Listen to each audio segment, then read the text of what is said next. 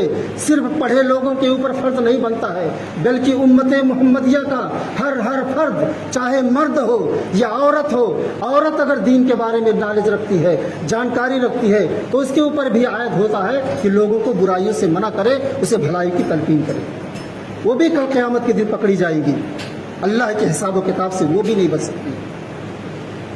اللہ کے نبی صلی اللہ علیہ وسلم فرماتے ہیں تم میں سے کوئی بھی انسان کسی کے اندر کوئی کمی دیکھے، نماز نہیں پڑھ رہا ہے، وہ بھی ایک کمی ہے، اور نماز کا چھوڑ دینے والا اتنا بڑا مجرم ہے، معتاد ہوں کہ زناکار سے بھی زیادہ مجرم ہے، جھوٹ بولنے والے سے بھی زیادہ مجرم ہے، بدکاری کرنے والے سے بھی زیادہ مجرم ہے، شراب پینے والے سے بھی زیادہ مجرم کون ہے؟ بے نمازی ہے۔ آپ اس بات کو نوٹ کر لیجئے، زناکار سے بھی زیادہ بدتر کون ہے؟ بے نمازی ہے۔ جھوٹ بولنے والے سے بھی زیادہ بدتر کون ہے؟ بے نمازی ہے۔ شراب پینے والے سے زیادہ ذلیل کون ہے؟ بے نمازی ہے۔ ہم نہیں کہتے ہیں، ہمارے نبی جناب محمد رسول اللہ صلی اللہ علیہ وسلم بیان کرتے ہیں کہ یہ اتنے رسوا ہیں، یہ دنیا کے اندر بھی ذلیل ہوں گے اور کل قیامت کے دن بھی انہیں ذلت و رسوائی کا سامنا کرنا پڑے گا۔ ہم نہیں کہتے ہیں، ہمارے اوپر اعتراض اور کیچڑ اچھالنے کی ضرورت نہیں ہے۔ اگر کیچڑ اچھاؤ گے تو اسلام پہ کیچڑ اچھاؤ گے، اپنے نبی جناب محمد رسول اللہ صلی اللہ علیہ وسلم کے اوپر کیچڑ اچھاؤ گے۔ اللہ کے نبی صلی اللہ علیہ وسلم بیان کرتے ہیں کہ تم سے بہتر امت وہی ہے جو لوگوں کو بھلائی کا حکم دیتی ہے اور برائی سے منع کرتی ہے۔ ہم میں سے کوئی بھی انسان کسی کے اندر کوئی کمی دیکھے، کمی بیشی دیکھے، اس کو اپنے ہاتھ سے روکنے کی کوشش کرے۔ خلیفۃ المسلمین حضرت عمر فاروق رضی اللہ تعالیٰ عنہ ایک نوجوان کو دیکھا کہ جو اپنے پینٹ کو ٹخنے سے نیچے پہنتا ہوا جا رہا، گھسیٹتا ہوا جا رہا ہے۔ آج محکمے کی ضرورت نہیں ہے،